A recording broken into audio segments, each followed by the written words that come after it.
Eu me chamo Juarez Dairel, sou professor da Faculdade de Educação, atualmente aposentado e integrante do Observatório da Juventude. Quero inicialmente reforçar a importância dessas comemorações do centenário de Paulo Freire. É fundamental, principalmente nos momentos de hoje, refletir sobre as contribuições desse grande brasileiro para a educação, para os movimentos sociais e principalmente para as lutas das camadas populares por um país mais justo e menos desigual. Minha proposta aqui hoje é não tanto comentar um livro específico de Paulo Freire. Eu quero refletir com vocês a influência do conjunto da sua obra para a educação popular no Brasil.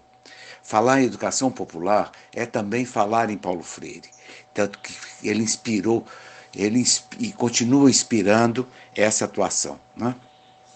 E vou falar a partir da minha própria experiência vivida em São Félix do Araguaia. Como o tempo é curto, vou tratar principalmente dos principais valores presentes nas práticas da educação popular com inspiração freiriana. Inicio com uma pergunta básica: o que é educação popular? É um conceito polissêmico, né, os mais diferentes sentidos. Né? Aqui, estou entendendo educação popular como uma educação emancipatória, se referindo a práticas educativas vinculadas a um projeto de país apontando para a transformação social.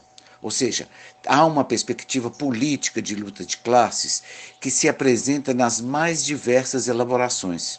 Não existe um tipo de educação popular só, né? Mas várias, de acordo com o momento histórico e a própria realidade onde ocorre. Né?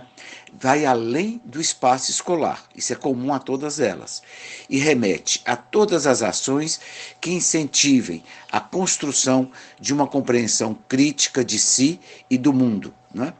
Essa tradição ela ganha maior visibilidade a partir dos anos 60, mas no Brasil ela se notabiliza a partir dos movimentos populares na década de 70, 80, quando se descobre o direito de reivindicar direitos. Né?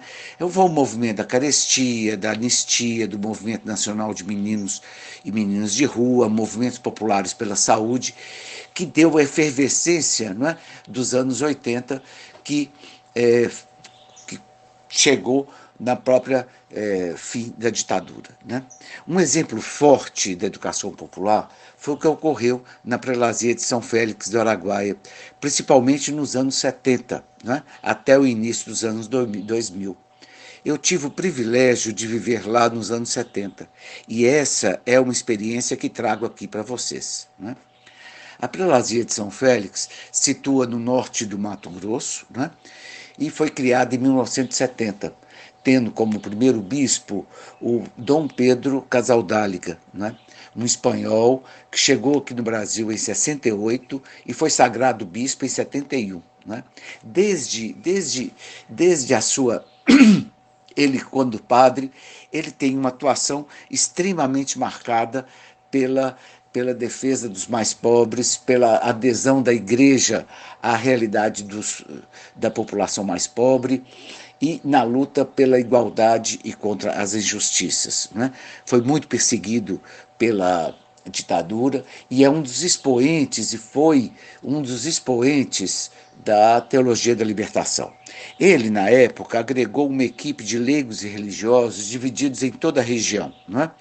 E que tinham um trabalho em equipe, cada equipe em cada região, né? No exercício de convivência cotidiana e de construção coletiva. Né? O trabalho pastoral se desenvolvia no cotidiano miúdo, através das mais diferentes ações. Né? Era a pastoral, né? Através de círculos bíblicos, catequeses, celebrações, mas principalmente a luta pela terra, com reuniões, sindicatos, estímulos a mutirões, acompanhamentos na presença nas lutas pela terra, né? A saúde e educação, né? Através de alfabetização de adultos, atuação na escola e nas mais diferentes ações. Né? Todo esse conjunto, né, tinha em comum elementos que constituem princípios de uma educação popular, todos eles inspirados em Paulo Freire, né? Um primeiro, a gente pode dizer que um objetivo de transformação da realidade, ou seja, é uma ação educativa politicamente posicionada a favor dos pobres. Clareza, tem como uma clareza de que a educação popular não é neutra, buscava e busca construir novas relações sociais, econômicas, culturais, ambientais, partindo do princípio da igualdade e da justiça. Para isso, todas as ações cotidianas buscavam a conscientização, né? Não no sentido de alguém que leva a consciência para alguém, no sentido de contribuir a passagem de uma consciência ingênua a uma consciência crítica, né? Que só se efetiva na praxis, fonte da reflexão. Ninguém conscientiza ninguém, mas se conscientizam, já falava Paulo Freire, mediados pela realidade e pelas práticas, objeto da reflexão. É sempre uma renovação cultural, né? Para isso, nesse sentido, o eixo era a realidade concreta que se vivia, né? O objeto da reflexão é a experiência, né? Sempre na perspectiva da construção do conhecimento, o que implica, e aí também é fortemente influenciado por Paulo Freire, o reconhecimento e valorização dos saberes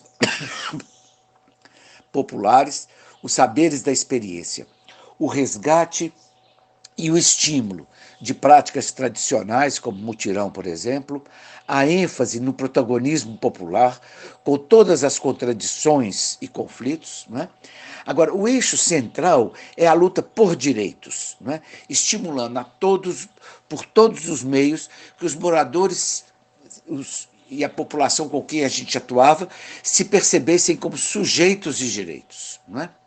No alicerce desses princípios estava e está a dialogicidade, não é? Implica a centralidade da escuta, que é muito diferente de ouvir, que implica uma relação de respeito ao outro, não é? E aí pressupõe, então, relações horizontais, não é? Onde a relação entre pessoas, culturas e saberes se dá na relação do respeito ao outro, nem melhor nem pior, mas diferentes que se encontram, né? Reconhecimento e superação dos preconceitos e etnocentrismos, né? Nesse sentido, a centralidade da amorosidade, né? O que implica o compromisso com a causa e a importância da dimensão afetiva, né? Você está lidando com pessoas, que aí a dimensão do afeto ela é fundamental, né? Nesse sentido, a solidariedade ela é o princípio fundante, né? Que tem como base o princípio da reciprocidade, que é o dar, receber, retribuir, né?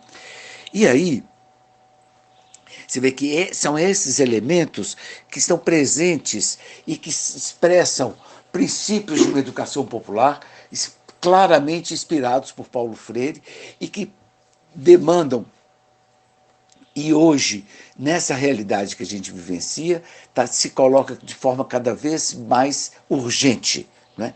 A necessidade e a demanda de estabelecermos ações baseadas nesses princípios da educação popular. Contamos com todos nessa luta pela liberdade, pela justiça e pela igualdade.